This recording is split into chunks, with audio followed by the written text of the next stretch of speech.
Talks with T and Shez.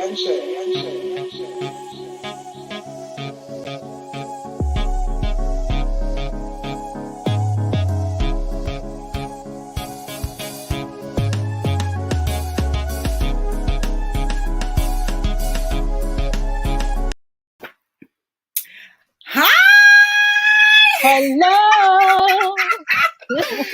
Hey, we're here again, guys. Yes. And it is Talks with T and Shez. Hello. Hi. Yeah, so we have a special guest today, but before, let's tell you what Limitless is about. So Limitless is about empowering women, enabling them to understand who they are,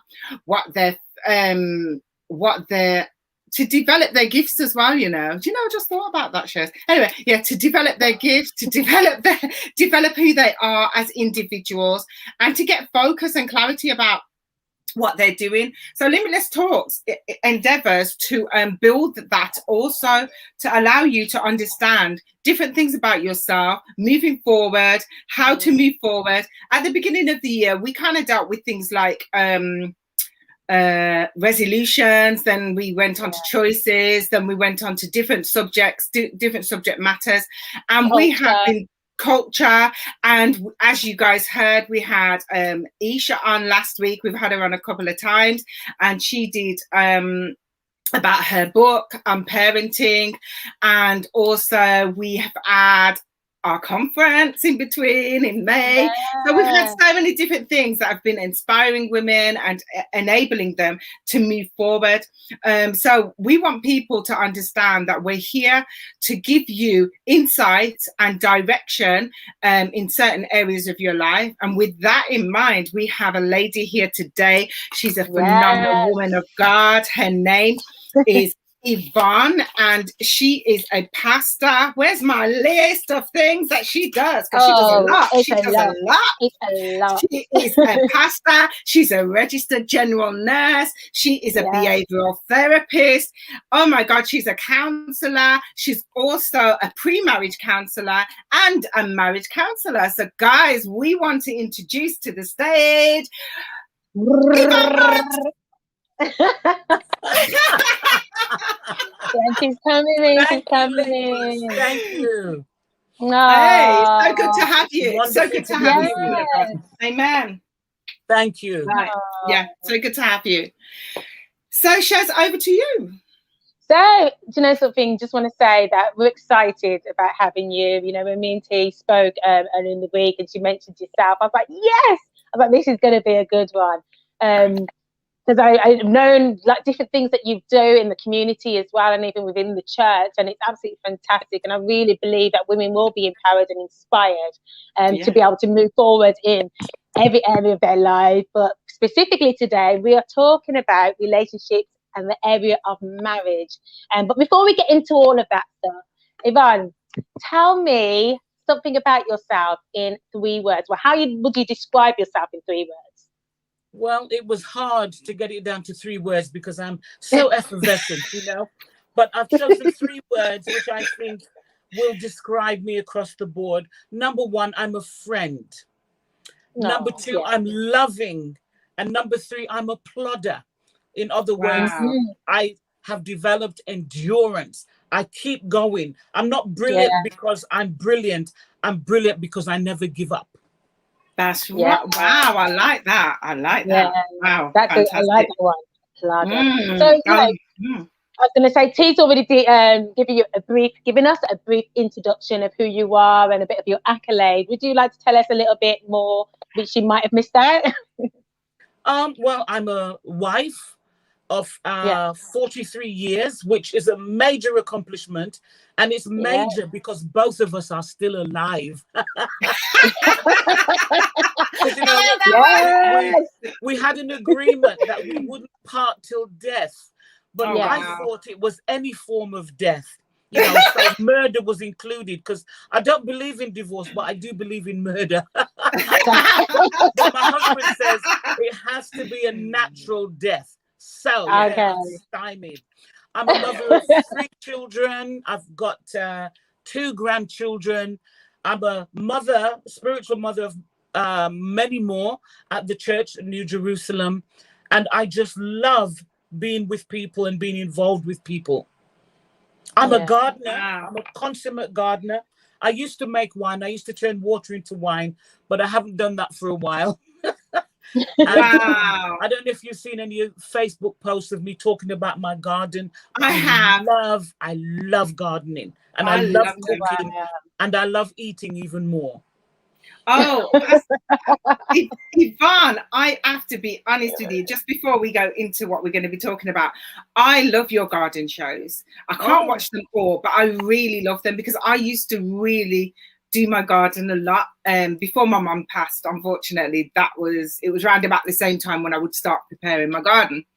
And so that just went to pot, but I'm trying to get it back into. But you've got a plant that you had the other day, and you said if I want part of it, I can have it. Can you sort one out for me, please? I can't remember the name of it. That's the lily. Yes, please. Yes. Can I have the lily? The lily yes, of the valley. Yes, thank you. No. Yeah, I really love your shows. They really, really allow you to understand a lot about your garden. But yes, Cheryl, back over to you. So we're here and we're talking about marriage. So as you mentioned already, you've been married for 40 years. How would you describe your marriage journey? Thanks for the discount. It's 43. Oh, 43. Over 40 years, I should have said. Okay. Well, the journey has been nothing less than exciting. It's been a great adventure of discovery. We've been in intrepid places. We've been up, we've been down, but we've never been out.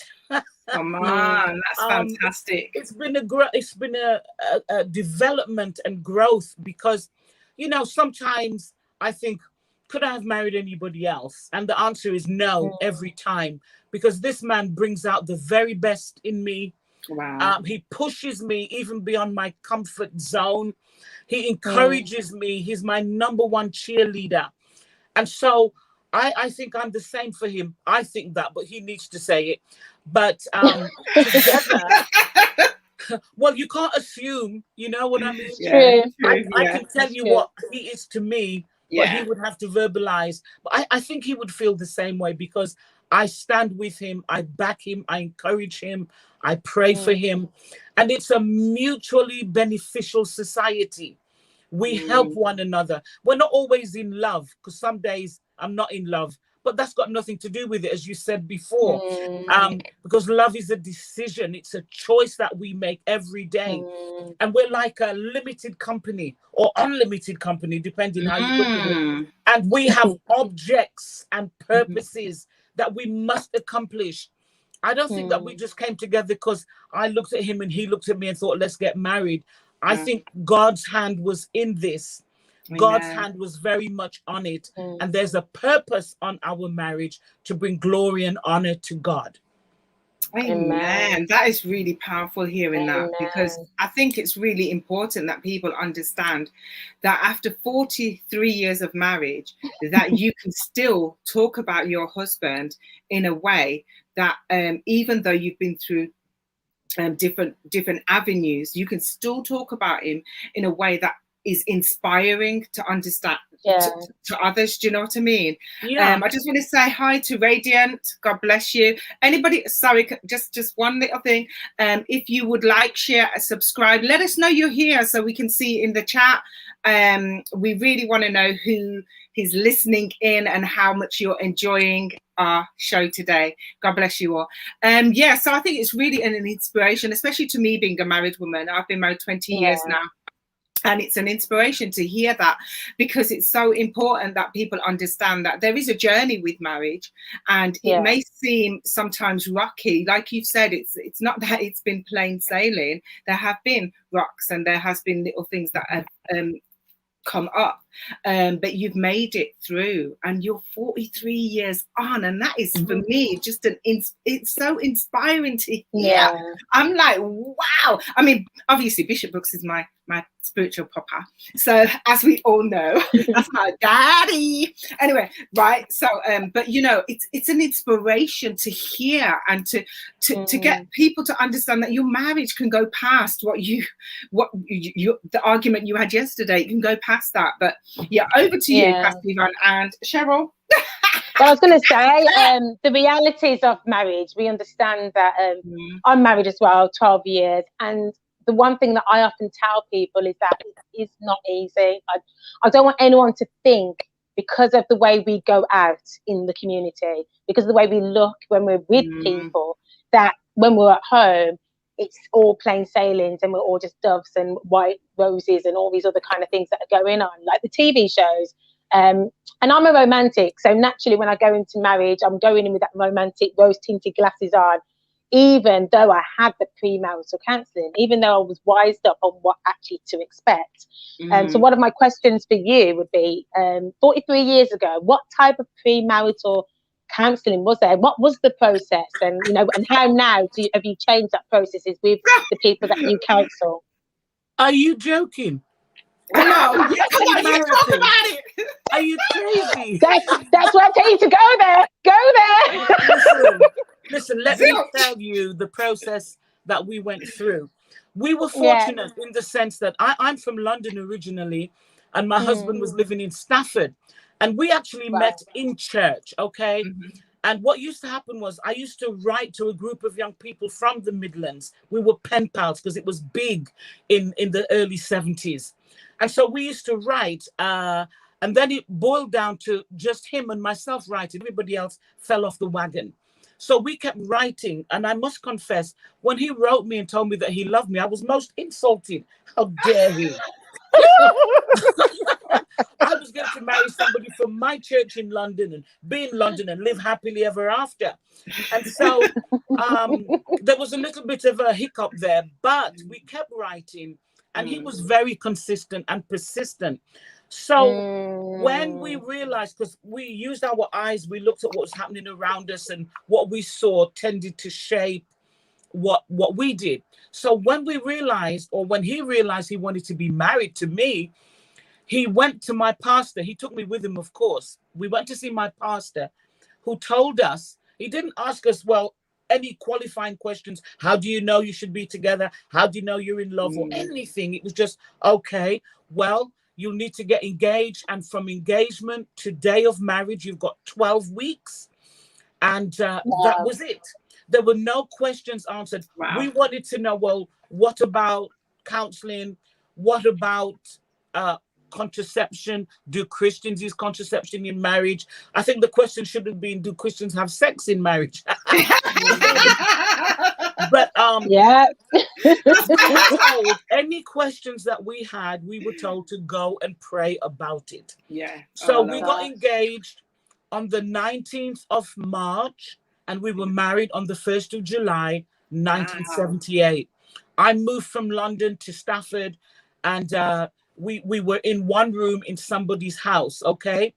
So that was the process, but it left us with so many questions and so many frustrations, because listen, you can't go anywhere if you don't know what kind of road you are going to take, what landmarks to look out for. You know, even if you're going to go somewhere, you come into my house to see me. Okay, now we've all got sat nav, but in those days it was A to Z or word of mouth. So I'd say to you, well, when you go past that big white factory on the left, you're going to take the next turning on the right. Look out for a house with a big tree in the garden, and then go left. And so you get like landmarks to watch out for. And as you see those landmarks, you know, number one, that you're on the right track, and number two, that you are near your destination, because you are seeing what has been described to you. We were so frustrated because we had no markers, no measures, nothing.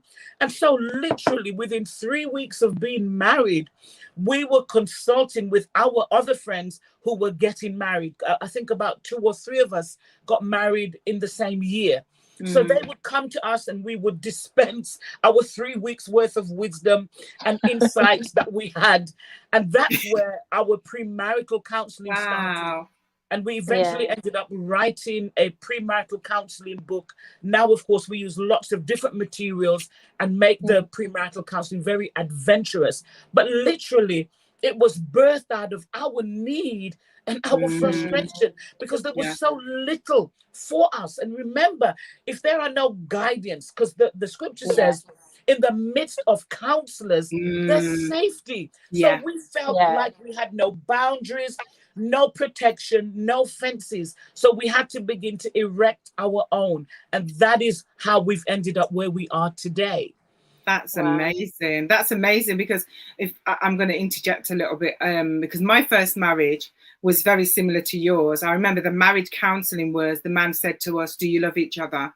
Well, of course we think we love each other. Do you know what I mean? Of course we think we do. And so we sat down and said, yeah. And he went, well, that's very, very good. And that was the end of the marriage council. And then we went you why? That would have put the exactly. Yeah. That was the end of the marriage council. And then we went away. And to be honest, unfortunately, our marriage didn't work. But that's because we were given a complete different impression. Now, what I admire about what you've just said is that you guys realized there was a deficit. Yeah, a deficit in the market of Christian marriages. And so you decided to help your friends, and from there came where you are. But does that would have there would have been a need for transparency in that. How did that pan out? I know we're going to go further on to other stuff, but well, the thing is, you can't help anybody if you're not transparent. And so even now, when I'm talking to couples, I let them know they can ask me anything and I will answer if I know the answer. If I don't know the answer, then we're going to go and find it together. But they can ask me anything. We talk about sex. I go into detail about the wedding night, what the young lady needs to prepare herself.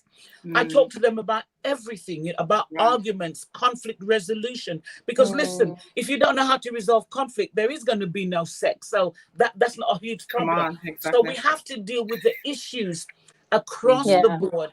And the woman and the man going into the marriage need to recognize that they are different. Their perceptions are different.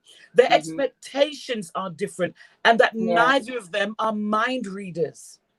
Wow, that is amazing. That is really, I was going to say, amazing. That's a key thing, which is that's definitely resonated for me. I mean, different to both of you, I did have premarital counselling. In fact, we did quite a lot. I feel like we did everything going. Anything that was there, we did it just to get to know each other before even deciding that we wanted to really pursue marriage, because we were intentional about our relationship, and we thought, actually, let's just find out, let's not waste each other's time.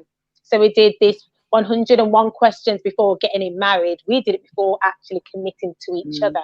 So that allowed us to feel like we got to know each other in that moment. We did 3 different premarital counselling courses, one with my church, one with his church, and then one with an independent church, an independent company as well as going through a mountain of books. However, I believe having the knowledge and having the information beforehand gave us a landmark, just like what you said, that really resonated with me. With everything, we need that roadmap, don't we, to understand the landmark, so we can understand where we're going and who, where, and when.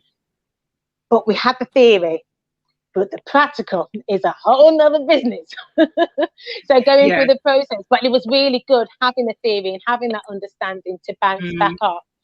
Something else that resonated with me is when you mentioned about getting to know each other, and we're all on different journeys, different perceptions, and within the marriage I found that different circumstances will bring up things which I didn't see before, but then I had to maneuver of how I was going to work with that, and the communication around that. What are some of the issues that you find that people are struggling with in today's society with regards to marriage and communication? Oh wow, there's so many. But if I had to give you a number one, it would be selfishness. Selfishness. Not selflessness, selfishness. Because I want to get married, because I want all my needs to be met. And yet you're getting married. Is it for your needs to be met? Or is it going to be a mutually beneficial society where we scratch each other's backs, where we meet each other's needs, where the work is divided and the blessings are increased? You know, why are we getting married? Is it because it will give me status? I'll be somebody's wife. You know, I can demonstrate how important I am because of how good looking my husband is, or how good looking my wife is. It's going to increase my status. And we're getting married for the wrong reasons, sometimes for the wrong people, because like you said, you actually delved into who your spouse was, what he was bringing to the table, what you were bringing to the table. I mean, a lot of people, all they're bringing to the table is, oh, I want to be married. Have you seen that advert? We want to be together. That's not enough. It's not enough, because you want to be together now until you start discovering who each of you really are. And then it's like, we don't want to be together. You know, because you can't even stand. How many people, how many weddings have you been to? And the couple was so in love and looked so beautiful in her white dress and him in his beautiful coordinated suit, and the flowers and the bridesmaids were amazing. And then guess what? Less than 2 years later, you hear them split up. They had no contact with reality. They had no idea that we are going in.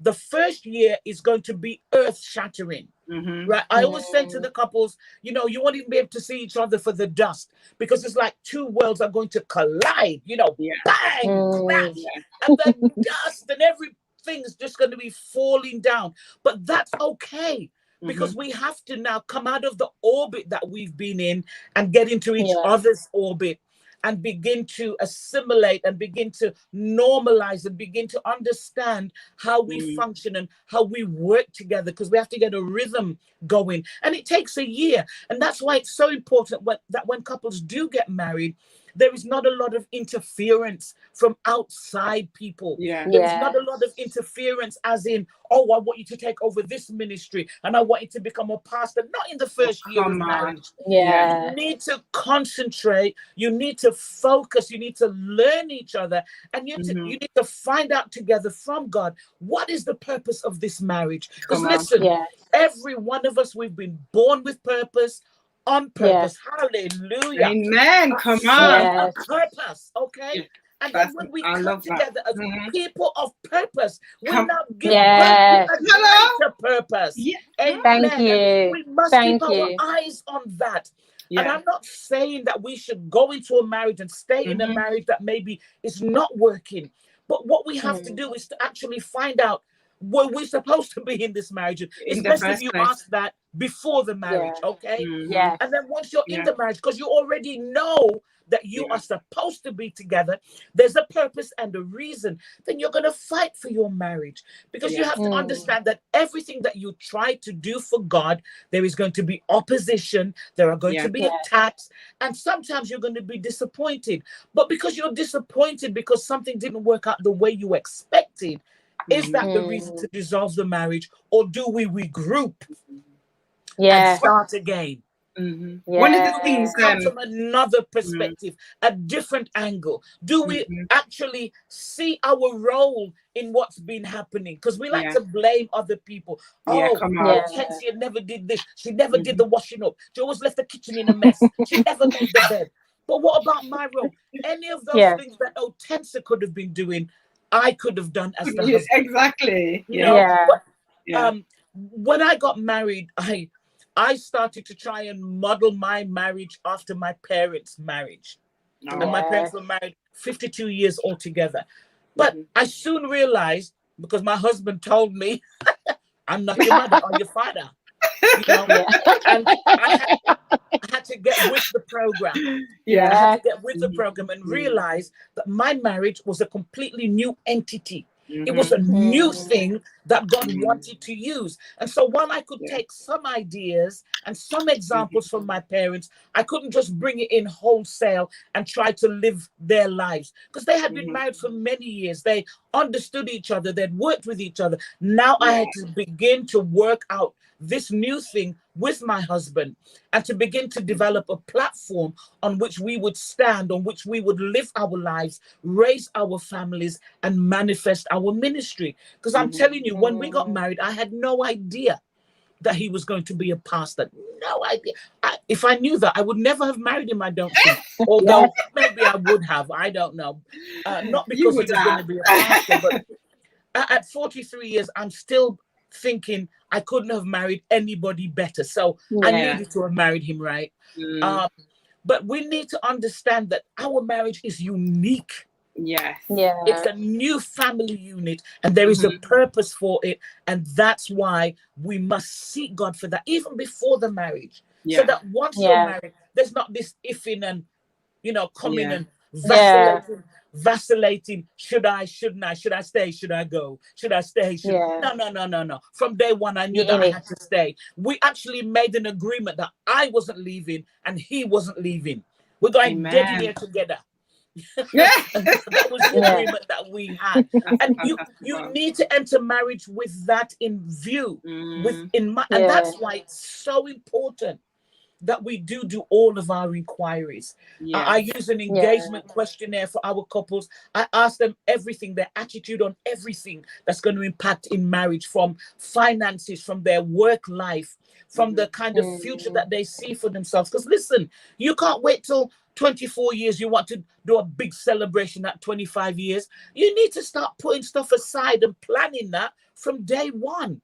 You need to start thinking about retirement. I know Jesus is coming back to take us home, but we don't know when he's coming back. So he expects you to plan your life. And what happens is God blesses your plan and your plan blesses you. So within marriage, there are soft skills like knowing how to love one another, how to speak to one another, how to empathize, and then there's hard skills like housework and putting out the rubbish and the gardening and the financial management and how we balance a budget and all that kind of stuff. There's so much. So to me, marriage is God's school of higher education. We go to university and you've got normal education, then you've got advanced levels. Well, marriage is God's school of higher education. But it's not just education, it's also his finishing school, because he has some tools that he uses. Your husband can become your sandpaper, your chisel, your hammer, and all of those edges that you have that God wants to deal with. He's going to use the person that's nearest and dearest to you to sandpaper you, to chisel you, to hammer you sometimes. And I don't mean in an awful way, but in a good way. So that you can become everything that you were destined to be. Amen. We don't become in isolation, but we become as part of whatever relationship we're in. Even if we're single, there are people that he will set in our lives who will sandpaper us and chisel us and, rub us down and put some oil and wax on us to finish us off. So there's so much within the marriage. And at this stage, I think I would have to recommend this book, which will give you a lot of hard skills. The CEO, the family CEO, building a happy and successful family. Because once you get married, this is now your objective. Even if there's only two of you and you never have children, you are still a family, and you need structures. Even the human body has a structure. It's called a skeleton. And everything else hangs on that skeleton. And if the skeleton starts to go, like after you've gone through the menopause and women start getting osteoporosis, then you start to have problems in that body or in that family because there is something wrong with the structure. So we have to build that structure. Nobody's going to come to your house and sort you out. Nobody's coming to do your budget with you every month. Nobody's going to come in and do your housework. Your mom may come around a few times, but she's going to get fed up because she has a life of her own to live. It's like all my children have left home now. And, when everybody was gone and it was just me and Bishop, because it's 40 years since we were on our own. It was like, oh, my God, all our kids are gone. And then it was hip, hip.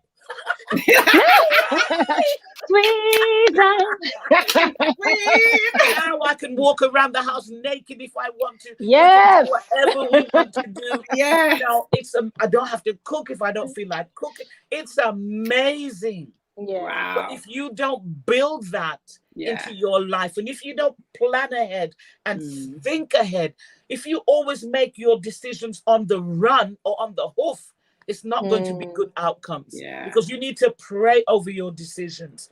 You need to pray over your choices. I was listening to something the other day, and the preacher was saying that many Christians are functioning agnostics. And I thought, oh my God, what's that? And it is, we don't pray to God about what we're doing.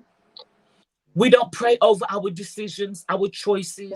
We just make them and expect God to bless it. Well, that's a functioning agnostic. We're supposed to involve God in everything that we do. So when I'm preparing the couples for their marriage, I'm saying to them, you need to have a prayer life together and on your own.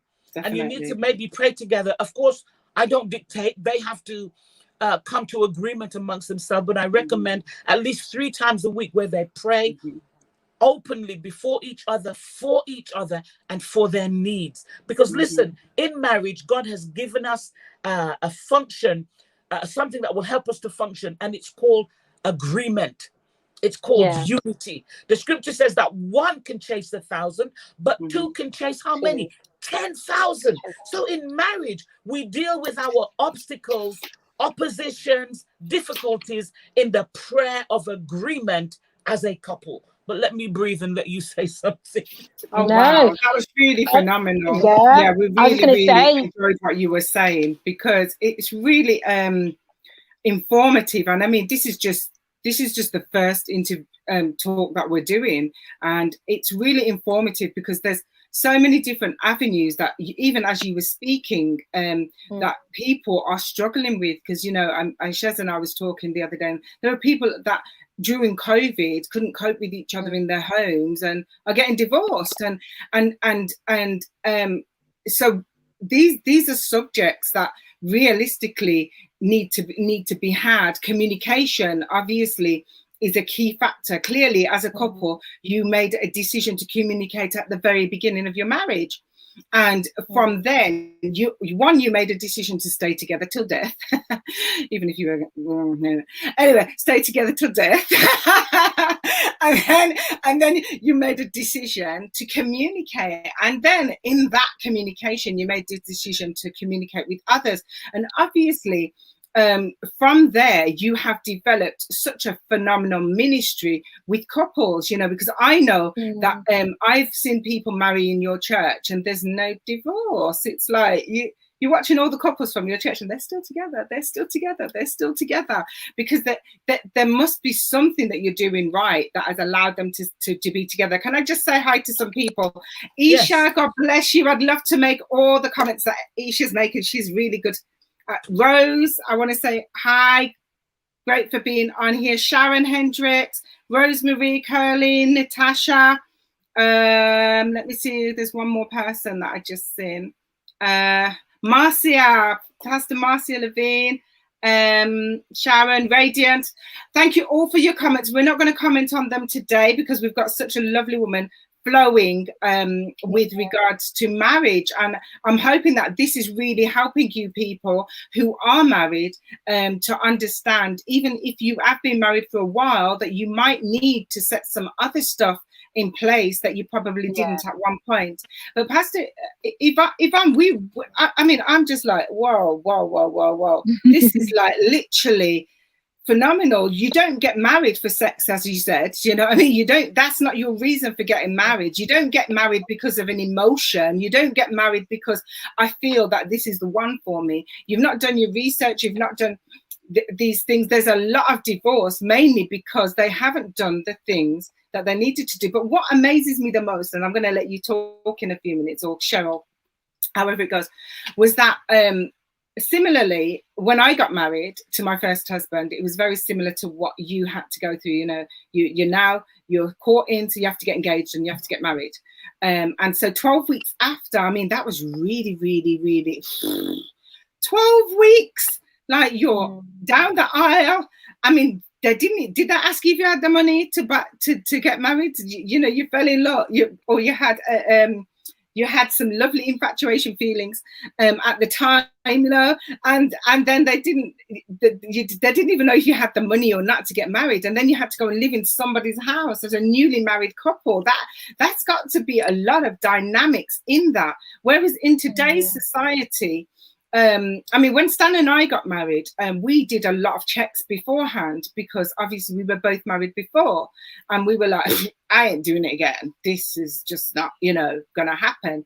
And so it's like, but some of the checks that you're talking about, I'm thinking, oh, I need to come to you guys and get some tips. Like, you know, 20 years on, you know, I still need tips. And so as a couple, you never reach the mark, do you? You're always consistently learning from each other. Would you say that, Pastor Yvonne?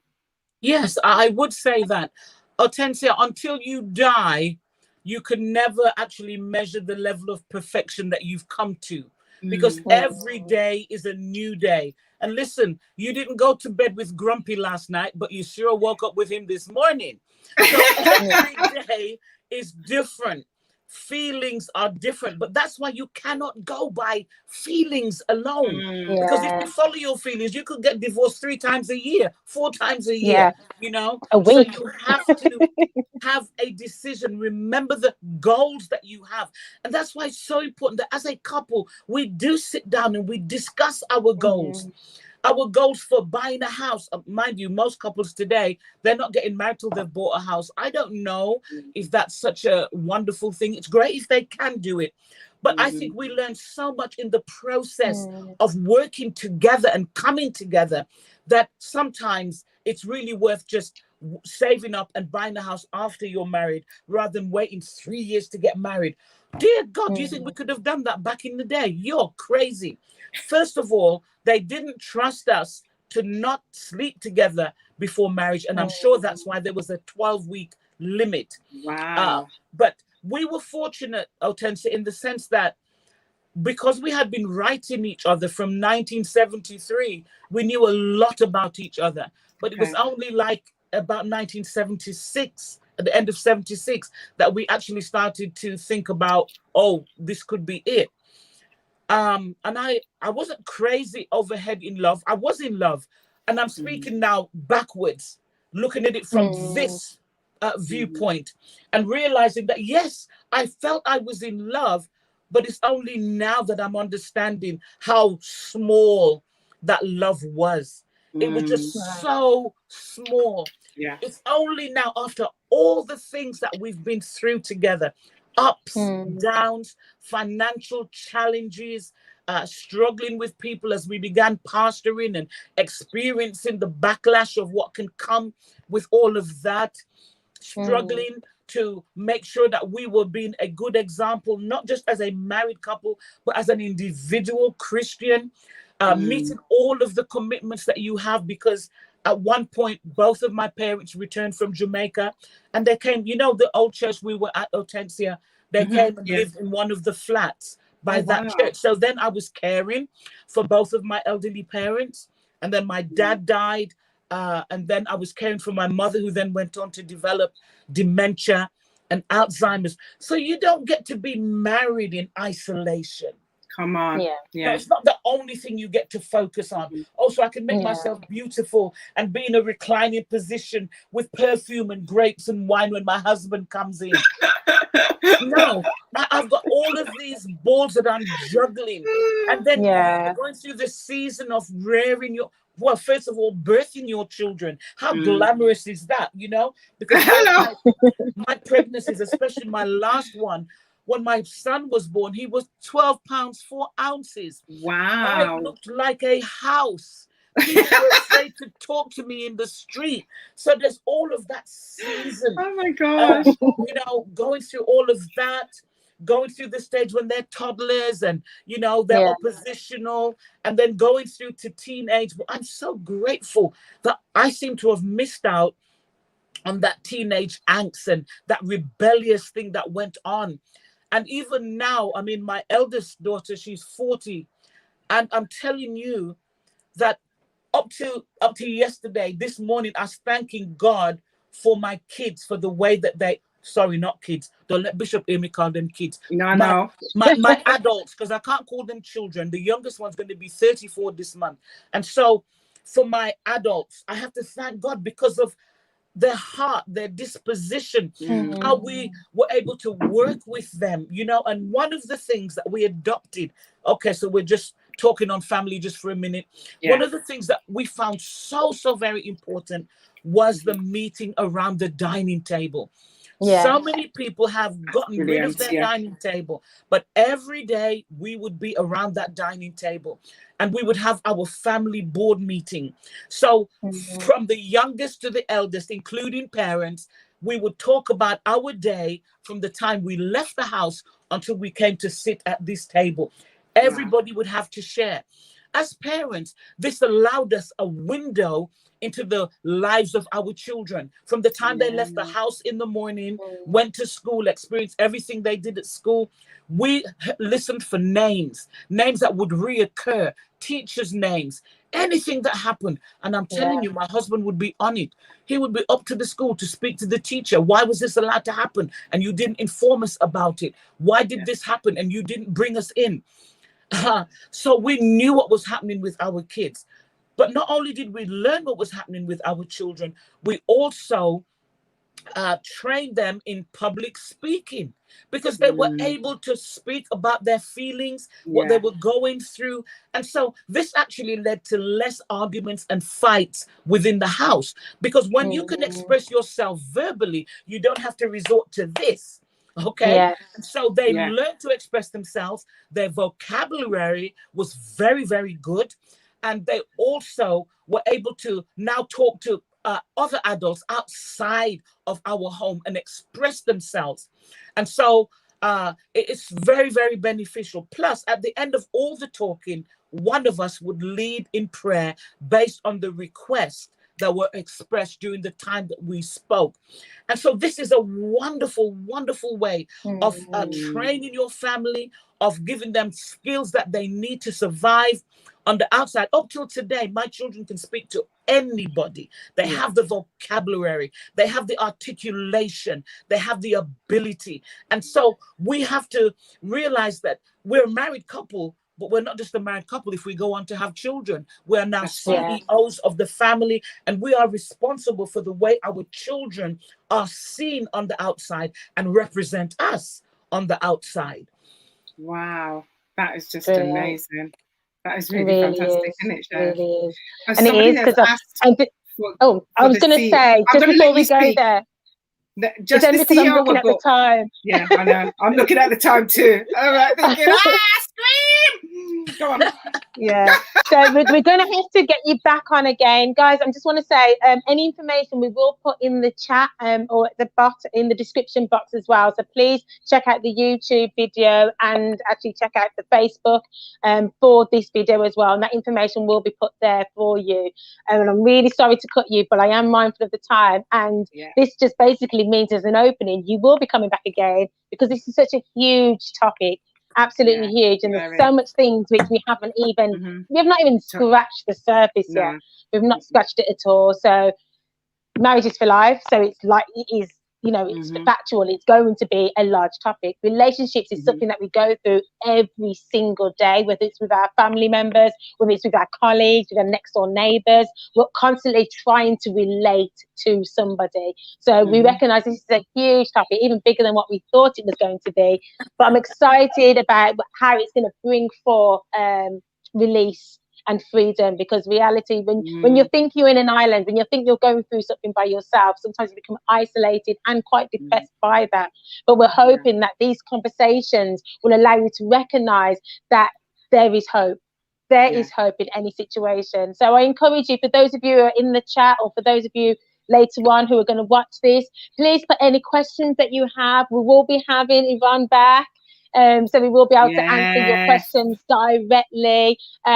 We have so many other books and things which, and you know, a wealth of knowledge. So anything that you would like us to discuss specifically relating to marriage relationships, premarital relationships in general, just just get those questions to us, because we want to make sure that we do this right and really empower you with the information that you can be successful in your relationships with others and yourself. Yeah.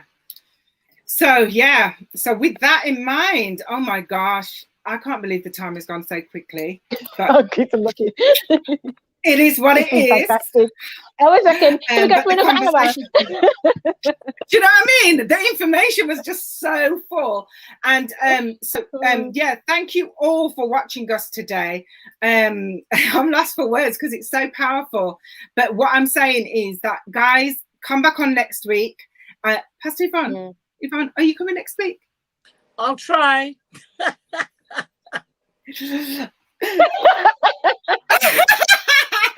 Because, do you know something? Because one of the key things we wanted to get across is, like, how can people contact you for marital counselling, for premarital counselling, and there's lots of other things as well. So we really, so you're going to have to come back next week, and guys, you have to come back and listen next week for more information. The CEO book, somebody asked, is it on Amazon or not? Yes, it is, and I'll send you the link, Hortensia, so you can post it out. Okay, cool. So I'm going to get the link, guys, so we can post it out. Listen, guys, we want you to have a fantastic rest of your week and a great weekend. And see you next week for Talks with T and Shez. God bless you all. See ya. Bye, everyone. Take care, guys. Bye. Talks with T and Shez.